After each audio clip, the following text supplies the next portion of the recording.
যেদিকে তাকাও সেদিকেই তোমার রব, এরকম আছে না? তো রব একজন, সব দিকে তিনি কিভাবে আছেন? রব একজন, তিনি সব মানুষের মধ্যেই বা কিভাবে আছেন? বোঝা যাচ্ছে এটা আল্লাহর মহিমা, আল্লাহর ক্ষমতা, আল্লাহর মর্যাদা। তা আল্লাহ তাআলা আল্লাহর এই মহিমা মর্যাদা ক্ষমতা বুঝাইতে গিয়া কখনো এককের জায়গায় বহু বচন শব্দ ব্যবহার করেছেন। এজন্য বলেছেন ইন্না, নিশ্চয়ই আমরা, নিশ্চয়ই আমি। তাহলে আল্লাহ একজন, কিন্তু শব্দ আসছে বহু বচন কেন? আল্লাহর মর্যাদা বোঝানোর জন্য, আল্লাহর ক্ষমতা বোঝানোর জন্য, আল্লাহর মহিমা বোঝানোর জন্য। আতাইনা, আমি দান করেছি, এখানেও বহু বচন। আতাইনা অর্থ আমরা দান করেছি, কিন্তু আগে আসছে ইন্না, একটু জোর দিয়ে বলতেছে ইন্না, নিশ্চয়ই আমি। আতাইনা, আবার বলছে আমি দান করেছি, নিশ্চয়ই আমি দান করেছি। কথাটা সৌন্দর্য এভাবে হয় না, কিন্তু এটাকে এক ধাক্কায় সৌন্দর্য এভাবে করতে হয়, নিশ্চয়ই আমি দান করেছি। কি হবে? নিশ্চয়ই আমি দান করেছি। নিশ্চয়ই আমি না, নিশ্চয়ই, নিশ্চয়ই তো আছে, তার সাথে রসই যুক্ত করে এটাকে আরো জোরালো করা হয়েছে, নিশ্চয়ই আমি দান করেছি। কা, আপনাকে। কা আই আন-নবী সাল্লাল্লাহু আলাইহি ওয়াসাল্লাম, মুহাম্মদ সাল্লাল্লাহু আলাইহি সাল্লাম, হে মুহাম্মদ, নিশ্চয়ই আমি আপনাকে দান করেছি আল কাউসার, কাউসার। ইন্না আতাইনাকাল কাউসার ফাসাল্লি লিরাব্বিকা ওয়ানহার। অতএব ফাসাল্লি আদেশসূচক বাক্য, আপনি রবের জন্য আপনার রবকে সামনে রেখে নামাজ আদায় করুন, সালাত আদায় করুন, ওয়ানহার এবং নহর করুন। ইন্না শানিআকা হুয়াল আবতার, এখানেও আল্লাহ জোরালো ভাবে বলছেন, যারা আপনাকে কটাক্ষ করত, যারা আপনাকে ছোট করত, যারা আপনাকে আপনার সম্মান নিয়ে টানাটানি করত, যারা আপনাকে অপদস্থ করত, লাঞ্ছিত করত, নিশ্চয়ই তারাই, আল্লাহ বলছে ইন্না শানিআকা হুয়াল আবতার, নিশ্চয়ই তারাই নাম নিশানাহীন থাকবে, নিশ্চয়ই তারাই অপদস্থ হবে, লাঞ্ছিত হবে, বঞ্চিত হবে। তাহলে আল্লাহ তাআলা এই তিনটা আয়াতের মধ্যে কত গুরুত্বপূর্ণ কথাগুলো টেনেছেন। একে হচ্ছে নবীকে কাউসার দেওয়া, দ্বিতীয় হচ্ছে এই নেয়ামতের শুকরিয়া আদায় করা, নামাজ আদায় করুন, নহর করুন।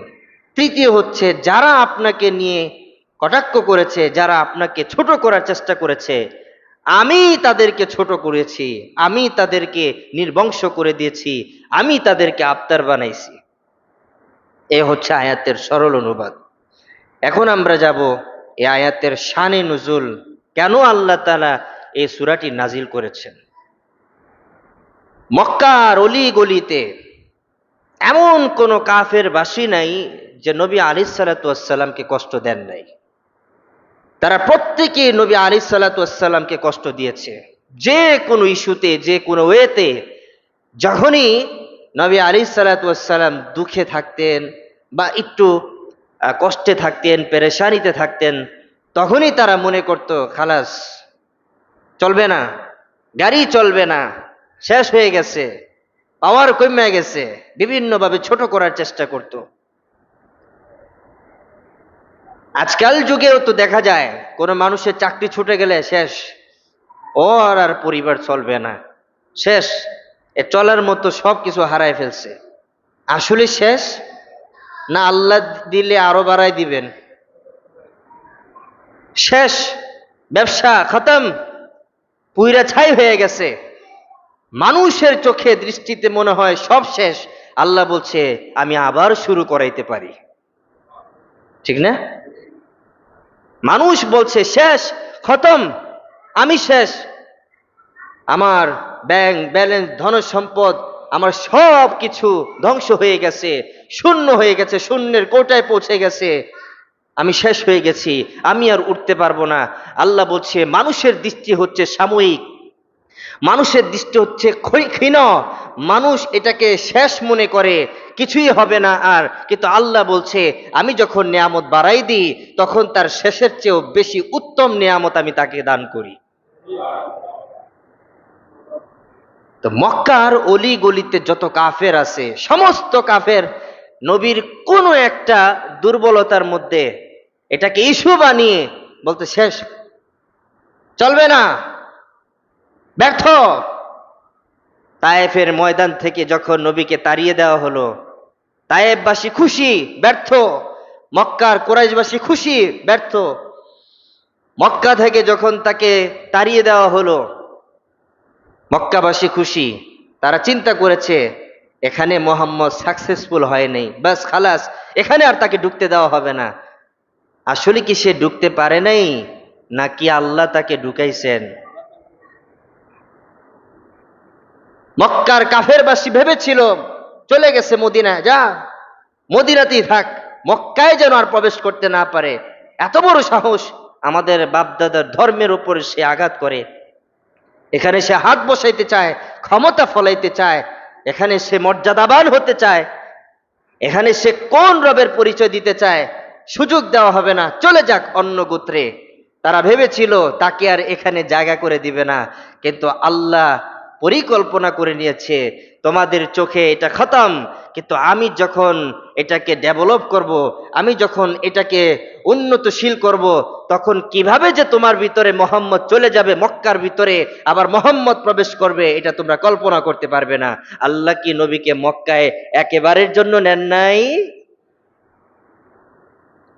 এমন ভাবে নিয়েছেন, তিনি যেভাবে বিতাড়িত হয়েছেন তার চেয়ে দ্বিগুণ দ্বিগুণ সম্মান দিয়ে আল্লাহ তাআলা নবীকে আবার মক্কায় দান করেছেন, আবার মক্কায় প্রবেশ করিয়েছেন।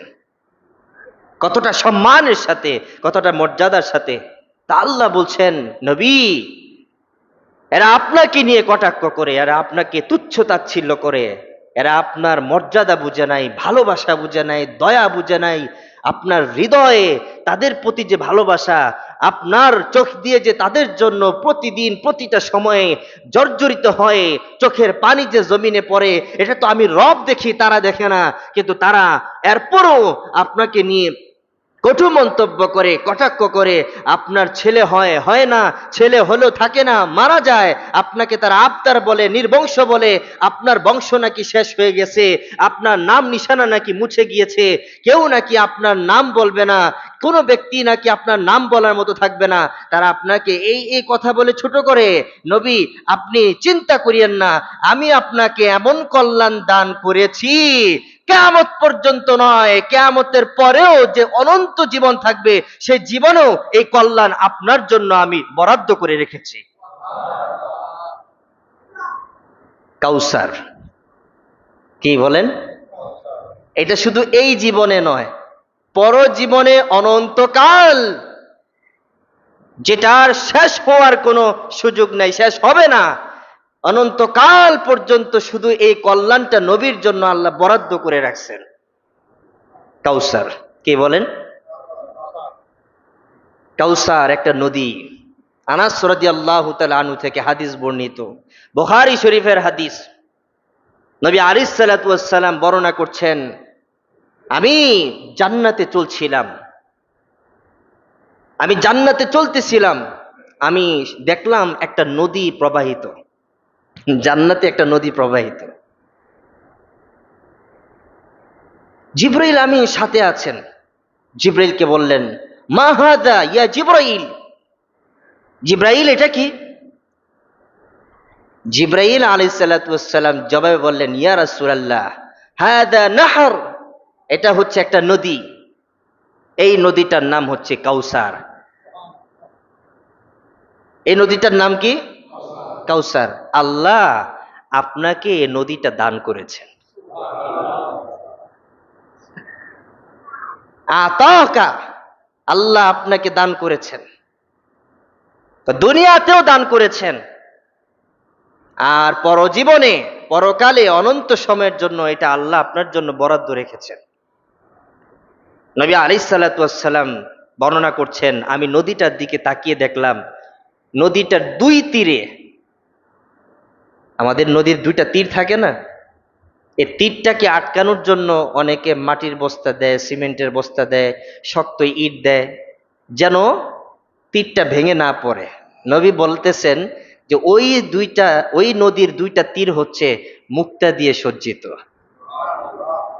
ফাফা মুক্তা, ফাফা মুক্তা দিয়ে সজ্জিত দুইটা তীর, এবং তার ভিতর দিয়ে নদী প্রবাহিত হচ্ছে। জিবরিল বলে, ইয়া রাসূলুল্লাহ, এটার নামই হচ্ছে কাউসার, আল্লাহ আপনাকে এটাই দান করেছেন। এটার পানি এত মিষ্ট, এতই মিষ্ট যে একবার যে পান করবে, কিয়ামতের ময়দানে যে সাকি করানো হবে একবার, তার জীবনও আর পিপাসা লাগবে না, পিপাসা লাগবেই না। খেতে থাকবেন, খেতে থাকবেন, ফল ফ্রুট, আঙ্গুর, নাশপাতি, কমলা, যা ইচ্ছা তাই খেতে থাকবেন, যা ইচ্ছা তা সেখানে আপনার জন্য আল্লাহ প্রস্তুত করে রেখেছেন। একটি বারের জন্য আপনার পানির পিপাসা লাগবে না, শুধু খেতেই থাকবেন। কেন লাগবে না? ওই যে একবার তাকে সাকি করানো হয়েছে, মানে কাউসার পান করানো হয়েছে, বাস খালাস, তার আর পানির পিপাসা লাগবে না। এটা আমাদের দুনিয়াতেও একটা বেসিক, মানে সাধারণ সিম্পল একটা বিষয়। আমরা যখন ভাত খাইতে বসি, তখন খাবারের নিয়মে একটা পূর্ব নিয়ম আছে।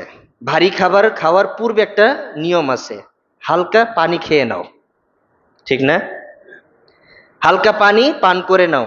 পানি পান করলে সুবিধাটা কি? তুমি কতক্ষণ ধরে খাইতে পারবা, মাঝখানে তোমার পানি খাওয়ার আর লাগবে না, অনেক লোকমা তুমি গ্রহণ করতে পারবা। শুরুতে অর্থাৎ শুকনো মুখে যদি তুমি ভারী খাবার খাও, তো মাঝখানে কিছুক্ষণ পর পর তোমার পানি খাইতেই হবে, এটা স্বাভাবিক, এটা অভ্যাস হয়ে যায়। কিন্তু শুরুতে যদি একটু গলাটা ভিজায় নাও, দেখবে যে অনায়াসে ভারী খাবার ভিতরে প্রবেশ করতে থাকে, অনেকগুলো খাবার। আবার তার চেয়ে আরেকটা কথা হচ্ছে যে, ডাক্তাররাও এ কথা বলে যে আপনি শুরুতে হালকা পানি খাবেন, কিন্তু ভারী খাবারের মাঝখানে পানি খাবেন না। পানি খাবেন খাবার শেষ হয়ে যাওয়ার 20 মিনিট পর। এতে করে আপনার ভিতরে যে গ্যাস, এই গ্যাসটা নির্মূল হওয়ার জন্য একটা সময় লাগে, 15 থেকে 20 মিনিট। ওই গ্যাসটা নির্মূল হওয়ার পর, অর্থাৎ খানাটা হজম হওয়ার পরে গিয়ে আপনি পানিটা পান করবেন। এটা পেটের শান্তির জন্য ডাক্তাররা এ কথা বলে থাকে। তো ওইখানেও একটা বড় আকারে যেটা থাকবে, যে আপনাকে তো অনেক নিয়ামত দান করবেন আল্লাহ, অনেক খাবার আপনার সামনে তুলে ধরা হবে, আপনি যে খাবার খাননি কখনো। হাদিসের মধ্যে আসছে যে আল্লাহ আপনাকে এমন একটা জান্নাত দিবে, আল্লাহ আপনাকে ওই জান্নাতে এমন কিছু আপনাকে আপনার সামনে তুলে ধরা হবে, যেটা কখনো চোখ দেখে নাই, কল্পনাতেও আসে নাই। এমন একটা জান্নাত, এমন কিছু নিয়ামত আল্লাহ আপনাকে দান করবেন, চোখ তো দেখেই নাই, এটা কল্পনাতেও আসে নাই। কল্পনাতে অনেক কিছু আমরা ভাবি, কল্পনাতে অনেক কিছু চলে আসে, জান্নাতে আল্লাহ আমাদেরকে কি দিবেন এটা এখনো আমাদের কল্পনাতে আসে না। আপনি কি বুঝেন যে কল্পনাতে যে আল্লাহ আমার জন্য জান্নাতে কি রাখছেন, এটা স্বাদ কেমন হবে? কল্পনাতে আসে? এটা ধরবে না। এটা ওই জীবনের নেয়ামত, এটা ওই জীবনের দেওয়া দান, এটা দুনিয়ার কল্পনাতে আসবে না। হ্যাঁ, তবে এটা বিশ্বাস রাখতে হবে, যদি কিয়ামত দিবস আমার জন্য থাকে, পরকাল দিবস আমার জন্য থাকে, যদি এটা আমি বিশ্বাস করি ভালো কাজের প্রতিদান বদলা আল্লাহ আমাকে দিবেন, তাহলে আপনি ওইখানে গিয়ে আপনি সেই দিনের নিয়ামত কেমন, কিরূপ দেখতে, স্বাদ কেমন, এটা আপনি সেখানে অনুভূত করতে পারবেন। তা আমি বলতে চাচ্ছি যে আল্লাহ কেমন দান করলেন, যে কাউসার দান করেছেন। পুরস্কারটা কত বড়, এত বড় যে যেটা কখনোই শেষ হবে না। এটা নবীর জন্য বরাদ্দকৃত, দুনিয়াতেও আখেরাতেও। তা আস ইবনে ওয়াইল, মক্কার এক কাফের নেতা, তার সাথে আরো অনেক সাঙ্গপাঙ্গ আছে যারা নবী আলাইহিস সালাতু ওয়াস সালামকে কষ্ট দিত। নবী আলাইহিস সালাতু ওয়াস সালামের কয়েকজন পুত্র দুনিয়াতে জন্ম নিয়েছিল, কিন্তু তারা বেশি দিন দুনিয়াতে বাঁচতে পারে নাই, আল্লাহ নিয়ে নিছেন। সবশেষে একটা সন্তান জন্ম নিয়েছিল, শৈশব পর্যন্ত মোটামুটি গিয়েছিল, কিন্তু আল্লাহ তাকেও উঠাই নিছেন। মুফাসসিরিনে কেরাম দুইটা সন্তানের কথা এখানে উল্লেখ করছেন, যে কোনো একটা হবে মেবি কাসেম বিন মুহাম্মদ, আরেকজনের নাম আব্দুল্লাহ বিন মুহাম্মদ।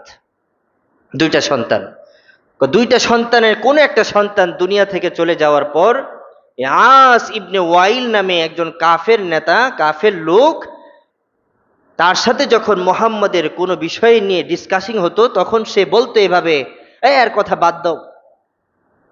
মুহাম্মদ সাল্লাল্লাহু আলাইহি সাল্লামের ব্যাপারে এভাবে বলতো। আস ইবনে ওয়াইল তার সাঙ্গপাঙ্গদের বলতো, এর কথা বাদ দাও, এর কথা শুনো না, এর কথার কোনো মূল্য নাই।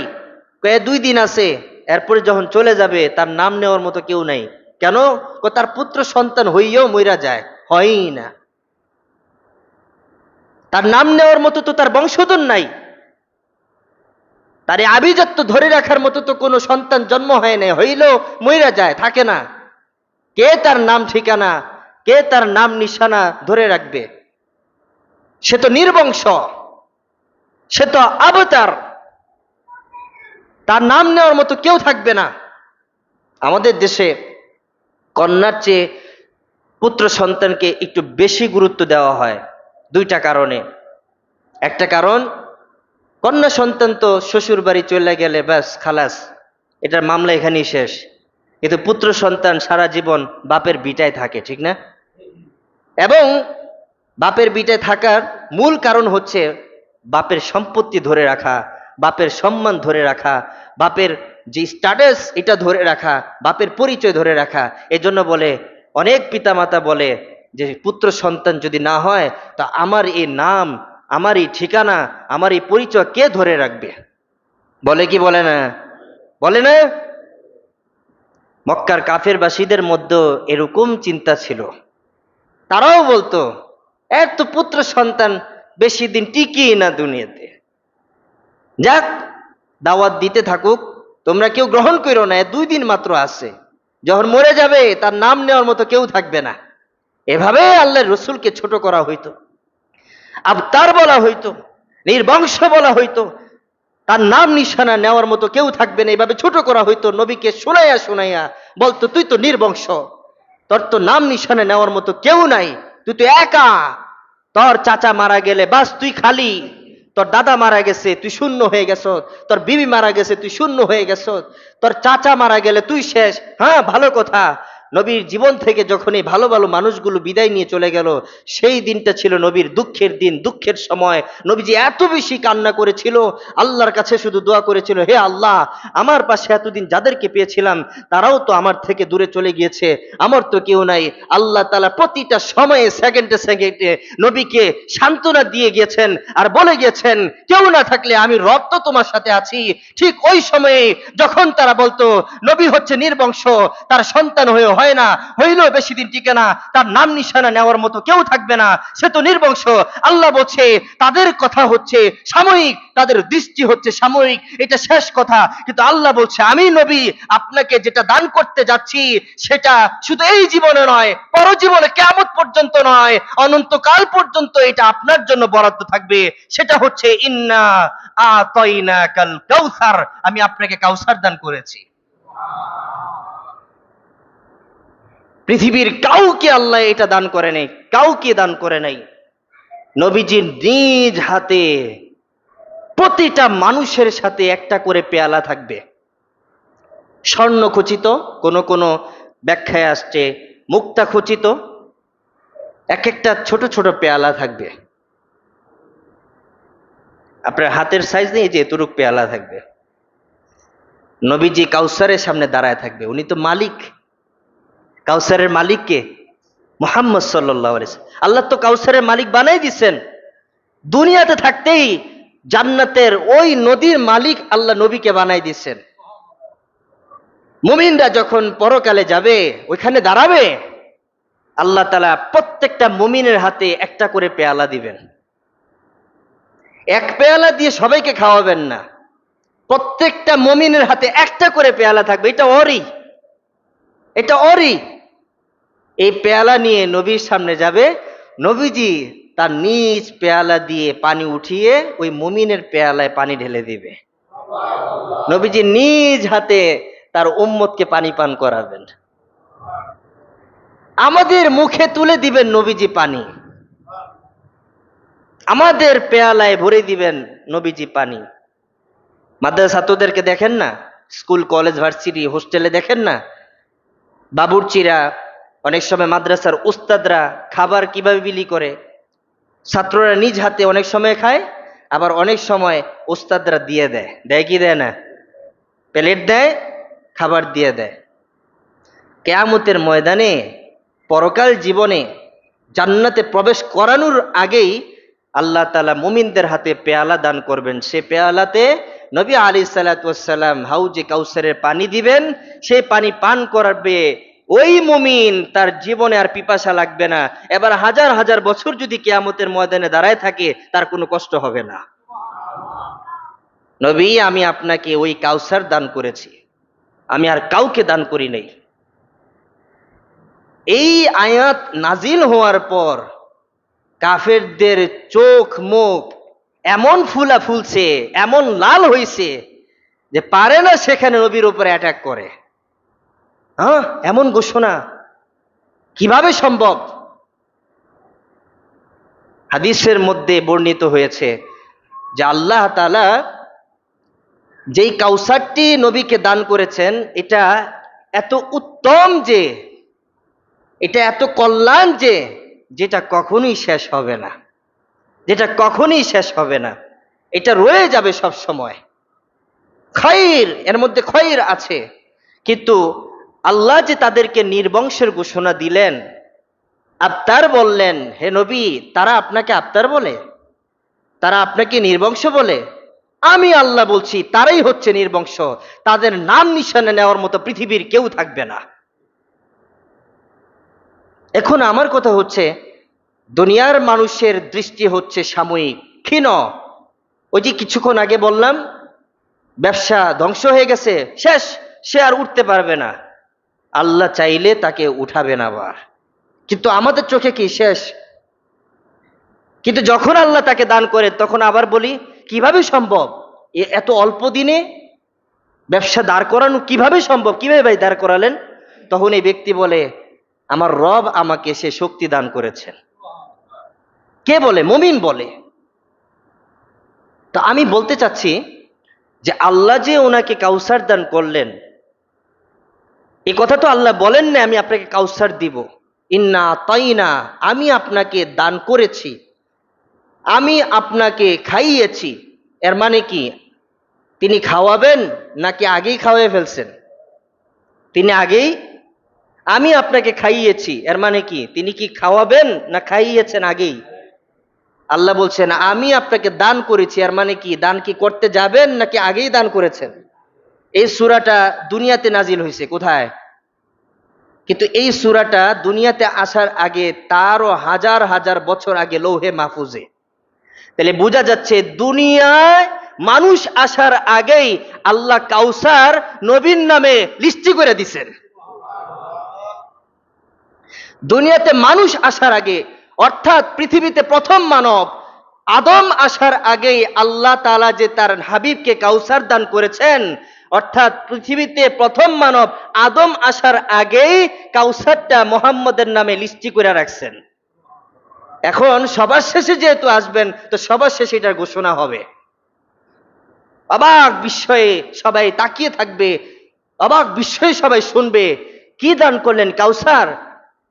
তার বৈশিষ্ট্য কি? তার বৈশিষ্ট্য হচ্ছে এটা এমন একটি নহর যার পানি মিষ্ট, একবার পান করবে তার কখনো আর পিপাসা লাগবে না, পিপাসা লাগবে না। এরপর আল্লাহ বলছেন ফাসল্লি লিরাব্বিকা ওয়ানহার। নবী, আমি আপনাকে কাউসার দান করেছি না?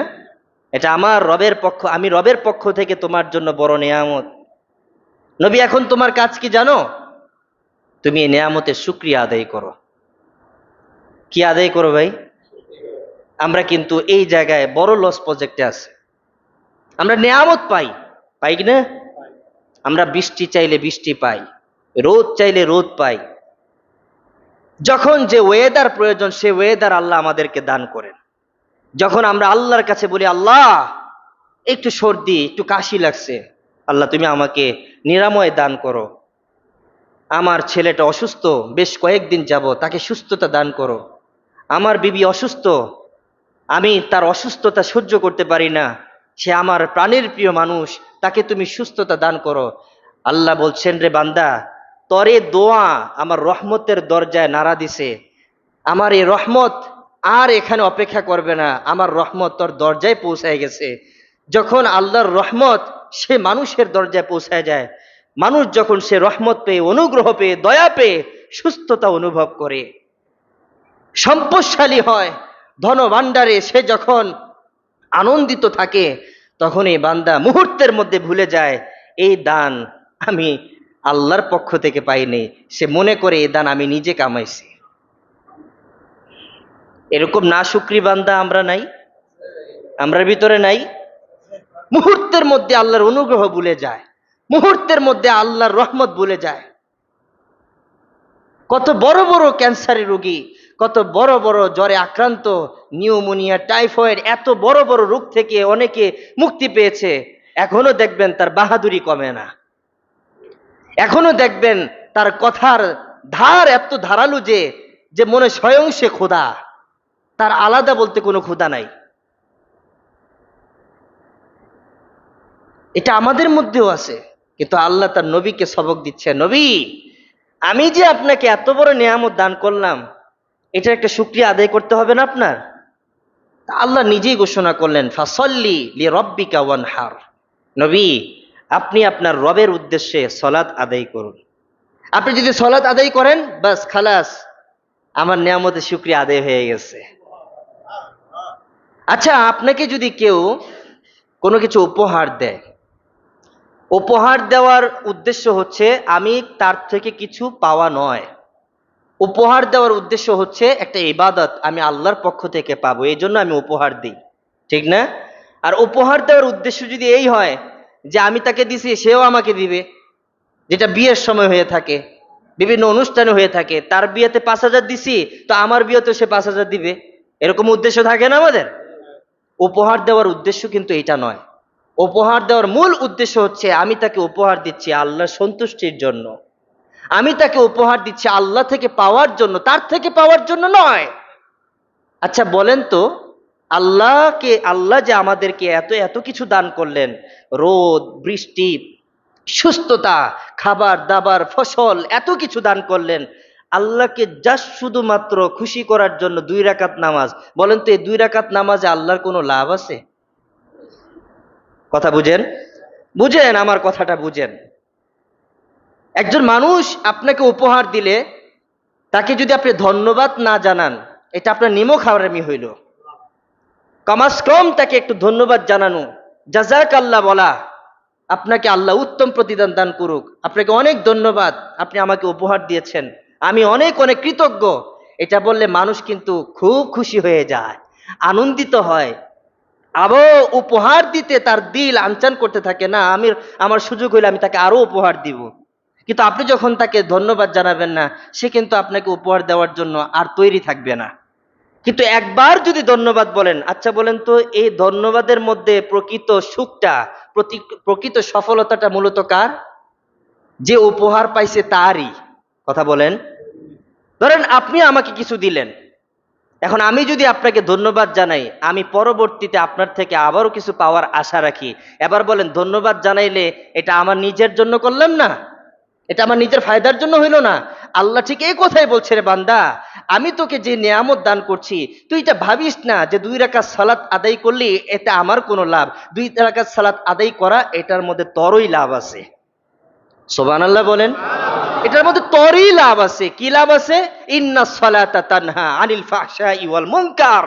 তুই যদি ইখলাসের সাথে, তুই যদি নমনীয়তার সাথে, তুই যদি বিনয়ের সাথে আমি রবের ইবাদত করিস, তাহলে তোর দিল থেকে আমি যত নিষ্কলুষতা, আমি তোর ভিতরে যত ধরনের গুনাহ আছে, তোর ভিতরে যত ধরনের অপরাধ আছে, তোর ভিতরে যত ধরনের অশ্লীলতা আছে, ফায়েশা আছে, আরে একে তো তোকে আমি নেয়ামত দিছি, দ্বিতীয়ত এই শুকরিয়া আদায় করার কারণে তোর ভিতর থেকে সমস্ত গুনাহ আমি মাফ করে দিছি। আল্লাহর লাভ কোথায় বলেন? আল্লাহর লাভ কোথায়? ধন্যবাদ যে জানাইলাম আমি আপনাকে, আপনার তো লাভ নাই, উল্টা তো আমারই লাভ হইল। কি লাভ? ধন্যবাদ জানাইছি, আমি আবার দ্বিতীয়বার পুরস্কার পাবো আপনার থেকে। তাহলে কি আমরা এতটুকু শুকরিয়া আদায় করার জন্য তৈরি নাই? আমরা এত বোকা হয়ে গেলাম, বলদ হয়ে গেলাম। 2 রাকাত সালাত আদায় করব, এটা আমি কষ্ট মনে করেছি। আরে ভাই 2 রাকাত সালাত এটা আপনার কল্যাণের জন্য আদায় করবেন, এখানে আল্লাহর কোনো লাভ নাই। অনেকে তো সহসাই বলে দেয়, কেন আমি সালাত আদায় করব, কেন আমি নামাজ আদায় করব? কোরআনে তো নামাজের কথা নাই, কোরআনে সালাতের কথা আসছে। সালাত মানে কি? ভালো কাজ করা, নেক কাজ করা। তো ভাই আমরা যে নামাজ আদায় করি এটা কি ভালো কাজ না? আমরা যে রবের মসজিদে, মসজিদ যে আল্লাহর ঘর, এতে তো কোনো সন্দেহ নাই, ঠিক না? এখন যদি বলে সলাৎ দ্বারা উদ্দেশ্য আমরা যে নামাজ পড়ি নামাজ না, সলাৎ দ্বারা উদ্দেশ্য নেক কাজ, তো মসজিদ হয়েছে কেন? নেক কাজ তো যে কোনো জায়গায় করা যায়, করা যায় না? ঘরে করা যায়, বাহিরে করা যায়, আপনি যেখানে যাবেন সেখানে করা যায়, তো মসজিদ কেন বানাইলেন? বোঝা যাচ্ছে মসজিদটার মধ্যে আলাদা একটা ইবাদত আছে, আর এই ইবাদতটাই হচ্ছে সলাৎ। এখন এই ইবাদতটা করতে হবে কিভাবে? ওই যে নবীর ওই হাদিস, সল্লু কামা রাআইতুমুনি উসাল্লি, তোমরা আমাকে যেভাবে দেখেছো যে আমি নামাজ আদায় করছি, ঠিক ওইভাবেই তোমরা মসজিদে নামাজ আদায় করো। তো সলাৎ এটা আরবি শব্দ, নামাজ এটা ফার্সি শব্দ। শব্দের ডিফারেন্সই তো বুঝাই দেয় যে নামাজ কখনো কোরআনের শব্দ হতে পারে না, সালাত কখনো ফার্সি শব্দ হতে পারে না, ঠিক না? তাহলে আপনি নামাজ শুধু শুধু কোরআনে খুঁজতে যাবেন কেন? বোকা না? নামাজ ফার্সি শব্দ, এটা আপনি কোরআনে খুঁজতে যাবেন কেন? এতটা বলদ হইলে তো ভালো না ভাই। সালাত এটা আরবি শব্দ, হাদিসের ভাষা সালাত, কিন্তু ফার্সি ভাষা এটাকে নামাজ বলা হয়। এটা নামাজ চলে আসছে। আপনি সৌদিতে যাবেন, সৌদিতে বলবে সালাত, কি বলে না? সৌদাইশি যখন বলে যে সবাই নামাজে দাঁড়ান, তো নামাজে দাঁড়ায় এই কথা বলবে না, সালাত বলবে। তাহলে আপনার ভাষায় সালাত হচ্ছে নেক কাজ, তো ওনারা তো সালাত বলতে নামাজ বুঝায়। তা আপনার চেয়ে ওনারা কি কম জানে? আলেম ওলামারা কম জানে? কোরআন হাদিস কি আপনারাই বেশি পড়েছেন, ওনারা কিছু পড়ে নাই? এটা তো বড় বোকামি ভাই। সালাত এটা আরবি শব্দ, কোরআনে আমি কেন নামাজ খুঁজতে যাব? তো ভাইজানদের প্রতি, আপনাদের প্রতি আমার একটা বিনীত আবদার যে এইরকম ছোটখাটো বিষয় নিয়ে বোকাসুলভ আচরণ না করা। যে কোনো সন্দেহ হলে বা কোনো রকম প্রশ্ন থাকলে ওলামায়ে কেরামের দ্বারস্থ হওয়া, তারা আপনাকে সমাধান দিয়ে দিবে। ভালো কোনো আলেম না পেলে, আপনার নিকটস্থ যদি কোনো ভালো আলেম না থাকে, তো ঢাকায় চলে আসেন। ঢাকায় বড় বড় মাদ্রাসা আছে, বড় বড় কিতাব বিভাগ আছে, ইফতা বিভাগ আছে, উলুমুল হাদিস বিভাগ আছে, তাফসির বিভাগ আছে, ফিক বিভাগ আছে। নিয়ে যান, সেখানে আপনার প্রশ্ন উত্তর দিয়ে দিবে সাথে সাথে, দলিল সহকারে, ইসলাম আকারে। আপনি নিজে নিজে কোরআন তালাশ করে কিছুই পাবেন না, আপনি হাওয়া হয়ে যাবেন। কিছুক্ষণ পরে মনে হবে আমি কিছুই জানি না। তা আল্লাহ বলছেন, নবী আমি আপনাকে কাউসার দান করেছি, এর শুকরিয়া আদায় করুন। ফাসল্লি, আপনি সালাত আদায় করুন। ওয়ানহার, নহর আদায় করুন। নহর কি? নহর বলা হয় একটা উট কুরবানিকে। উটের জবাই করা হয় না, উটকে কি করা হয়? নহর করা হয়। নহরটা কোথায় করা হয়? এই যে আমাদের যে বুক আছে না, এই বকের উপরে একটা অংশ থাকে, ফুলা অংশ, এটা উটের মধ্যেও আছে। ওইখানে ধারালো খুর দিয়ে বা ছুরি দিয়ে আঘাত করতে হয়, পুষ দেওয়া যাবে না, আঘাত করতে হয়, ডাইরেক্ট আঘাত। ওটা এতটাই নরম একটা রগ যে ওইখানে যদি আপনি ধারালো ছুরি বা খুর দিয়ে আঘাত করেন, এটা মুহূর্তের মধ্যেই আঘাতপ্রাপ্ত হবে, ঢলে পড়বে। তো নহর বলা হয় বুকের উপরে কিছু অংশ উপরে, এখানে খুর দিয়ে অথবা কোনো চাকু দিয়ে বা ধারালো কোনো অস্ত্র দিয়ে উটকে কি করা, জবাই করা। কিন্তু এই আয়াতের মেজদাক হচ্ছে আমরা যত কুরবানি করি সমস্ত কুরবানি। সুবহানাল্লাহ। আমরা যত কুরবানি করি সমস্ত কুরবানি। আল্লাহ কি বলছেন একটু বুঝার চেষ্টা করুন। আল্লাহ বলছে সালাত আদায় করো এবং নহর করো। ওই সময় উটের প্রচলন বেশি, দুম্বার প্রচলন বেশি। আল্লাহ ওই সময় ভালো কিছু জিনিস তার জন্য উৎসর্গ করতে বললেন, এজন্য দুম্বার চেয়ে উট বেশি ভালো, ঠিক না? এজন্য আল্লাহ তাআলা উটকে সেখানে রাখছেন। কিন্তু এটার দ্বারা শুধু উটই উদ্দেশ্য না, এটা দ্বারা আমরা যত পশু জন্তু দিয়ে কুরবানি দিই সমস্ত জন্তু সমস্ত পশুই এখানে উদ্দেশ্য। ছাগল উদ্দেশ্য, ভেড়া উদ্দেশ্য, গরু উদ্দেশ্য, গাভী উদ্দেশ্য, ষাঁড় উদ্দেশ্য, বলদ উদ্দেশ্য, যত কিছু আছে অর্থাৎ কুরবানির জন্য যে হালাল পশু সব উদ্দেশ্য, শুধু এখানে উট নয়। কিন্তু উটটা যেহেতু উত্তম জন্তু এজন্য আল্লাহ তাআলা বিশেষ করে উটের কথা উল্লেখ করছেন। এখন কথা হচ্ছে এগুলো আমি কার জন্য করব? সালাত আমি কার জন্য আদায় করব? নহর আমি কার জন্য করব? আল্লাহ বলছেন লিরাব্বিক, আপনার রবের জন্য করবেন। ফাসাল্লি লিরাব্বিক ওয়ানহার, হে নবী আপনি সালাত আদায় করুন। আপনি কাউকে দেখানোর জন্য সালাত আদায় করতে পারবেন না।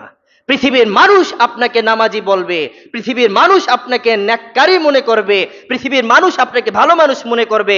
নো, তাদের উদ্দেশ্যে আপনি সালাত আদায় করতে পারবেন না। আপনি সালাত আদায় করবেন আপনার রবের উদ্দেশ্যে। এই আয়াত দিয়ে, শব্দ দিয়ে আল্লাহ কি বুঝাইলেন? আমাদের যত কাজ কর্ম, আমাদের জীবন মরণ উদ্দেশ্য, আমাদের যত ভবিষ্যৎ পরিকল্পনা সমস্ত কিছু কার জন্য? কার জন্য? পৃথিবীর মানুষকে খুশি করার জন্য? পৃথিবীর মানুষ থেকে উপহার উপঢৌকন পাওয়ার জন্য? না আল্লাহর জন্য, যিনি সবার চেয়ে বেশি দিবেন এবং দেওয়ার অধিকার রাখেনও এবং তিনি শপথও করেছেন। মানুষ কত দিবে আপনাকে? একটা প্রচলিত ঘটনা আছে, কিন্তু এই ঘটনাটা সত্য না, মিথ্যা, তারপর লোক সমাজে প্রচলিত। ওই যে কোন একজন নবী নাকি কোন একটা মাছকে খাওয়ানোর একটা ইরাদা করেছিল, যে আমি এই মাছকে পরিপূর্ণভাবে খাওয়াবো, তার সমস্ত খাবারের দায়িত্ব আমার হাতে, আমি তাকে খাইয়ে পেট ভরাই দিব। আল্লাহ নাকি বলছেন যে তুমি তাকে কখনো খাওয়িয়ে শেষ করতে পারবা না, তার ক্ষুধা রয়েই যাবে। তোমার কাছে সেই সম্পদ নাই, ধন সম্পদ নাই যে তাকে তুমি খাওয়াইয়া তার তাকে তুমি পেট ভরাই দিবা, সে আর ক্ষুধার্ত হবে না। এটা কখনোই তুমি পারবা না। এই ঘটনা একটা উল্লেখ আছে কোথাও না কোনো কিতাবে, কিন্তু এই ঘটনার কোনো সত্যতা নাই। বাকি কথা হচ্ছে এটা যদি ধরেও নেই দুনিয়ার হাইসিয়তে সম্ভব। সে যদি বলে আমি তাকে খাওয়াইয়া একদম শেষ করাই দিব, তার আর ক্ষুধা লাগবে না, সম্ভব। কিন্তু আল্লাহ যদি বলে তাকে আমি একটা নেয়ামত দিব, তার আর কোনো কিছুর প্রয়োজন নাই, সম্ভব কি সম্ভব না? সম্ভব কি সম্ভব না? তো ইবাদত সে রবের জন্য হবে না তো কার জন্য হবে? এই জন্য আল্লাহ বলছেন ফাসাল্লি লিরাব্বিকা ওয়ানহার, হে নবী আপনি সালাত আদায় করুন, আপনি নহর করুন শুধুমাত্র আপনার রবের জন্য। আপনি কোন রবের ইবাদত করবেন? যে রবের পরিচয় দেওয়ার জন্য মক্কা থেকে আপনাকে বের হতে হয়েছে, যে রবের পরিচয় তুলে ধরার জন্য আপনার গলায় গামছা দিয়ে ঝুলানো হয়েছে, মক্কার অলিগলি ঘুরানো হয়েছে। আপনি ওই রবের ইবাদত করবেন যেই রবের পরিচয় তুলতে গিয়ে আপনাকে নির্বংশ বলা হয়েছে। আপনি ওই রবের ইবাদত করবেন যেই রবের পরিচয় দিতে গিয়ে মদিনার অলিগলিতে আপনাকে কষ্ট সহ্য করতে হয়েছে। আপনি ওই রবের ইবাদত করবেন যেই রবের দাওয়াত পৌঁছাতে গিয়ে আপনার সাথে কাফেরবাসীরা যুদ্ধের ঘোষণা করেছিল। আপনি ওই রবের ইবাদত করবেন, ওই রবের ইবাদত করবেন। আমি আমাদের সকল মুসল্লির কাছে শুধু এই কথাটাই জানান দিচ্ছি যে নেয়ামত কি আল্লাহ আমাদের দিচ্ছেন না? এই যে এখানে 300 থেকে 400 মুসল্লি উপস্থিত, সুস্থ হোক অসুস্থ হোক, কিন্তু আল্লাহ তো তাকে এই পর্যন্ত ঘর থেকে আনার সুযোগ দান করেছেন, তৌফিক দিয়েছেন। এটা কি আমাদের জন্য বড় নিয়ামত নয়? আজকে যদি আমি ঘরে বসে নিয়ত করতাম হে আল্লাহ জুমার নামাজ পড়তে যাব, কিন্তু 1 মিনিট আগে যদি সে অসুস্থ হয়ে যায়, কখনো সম্ভব? আল্লাহ বলছেন বান্দারে তোর চিন্তাটা হচ্ছে ক্ষীণ, তোর চিন্তাটা হচ্ছে শেষ, অর্থাৎ সাময়িক, কিন্তু আমি চিন্তার মধ্যে এমন কিছু বিষয় রেখেছি যে তুই যেটা চিন্তা করবি তার উল্টাটাও আমি করাইতে আমি আল্লাহ তাআলার পক্ষে সম্ভব। তুই অসুস্থ হওয়ার সম্ভাবনা রাখোস, আমি বলছি তোকে আমি সুস্থতার সাথে মসজিদে কবুল করব। তুই অসুস্থ না, একটু আগে তুই অসুস্থ ফিল করছিস, তোর সর্দি হয়েছে, তোর ঠান্ডা লেগেছে, তোর জ্বর হয়েছে, তোর আগুনে সবকিছু ছাই হয়ে গেছে, চুরমার হয়ে গেছো, তুই ধ্বংস হয়ে গেছো, সবাই তোকে নির্বংশ বলে, তোকে কেউ তোকে তোকে বন্দা বলা হয়, বন্দার কারণে তোর ঘর সংসার ভেঙে গেছে রে বান্দি। তুই চিন্তা করিস না, আমি তোকে এমন নেয়ামত দান করব, পৃথিবীর মানুষ তোকে মনে রাখবে। পৃথিবীর মানুষ তোর সম্মান, তোর মর্যাদা, তোর মহিমা নিয়ে বারবার শুধু বুলাবুলি করতে থাকবে আর বলতে থাকবে কিভাবে সম্ভব, কিভাবে সম্ভব, তারা কিভাবে সম্ভব বলতে বলতে শেষ হয়ে যাবে। আর তোমার মর্যাদা আমি আল্লাহ তাআলা গোটা পৃথিবীতে ছড়াই দিব। নবীর মর্যাদা এভাবে আছে, এটা বড় প্রমাণ। এখনো পর্যন্ত নাস্তিকরা সম্মানের সাথে নবী মুহাম্মদের নাম উচ্চারণ করে, কিন্তু কোন নাস্তিককে দেখবেন না সে আবু জাহেলের নামটা সম্মানের সাথে উচ্চারণ করে। কথা বলেন না কেন? কোন হিন্দুকে দেখবেন না সে আবু জাহেলের নামটা সম্মানের সাথে উচ্চারণ করে, কিন্তু হিন্দুকে দেখবেন মুহাম্মদের নামটা সম্মানের সাথে উচ্চারণ করে। কোন খ্রিস্টানকে দেখবেন না আবু জাহেলের নামটা সম্মানের সাথে উচ্চারণ করে, কোন খ্রিস্টানকে দেখবেন সে মুহাম্মদের নামটা সম্মানের সাথে উচ্চারণ করে। কথা বলেন।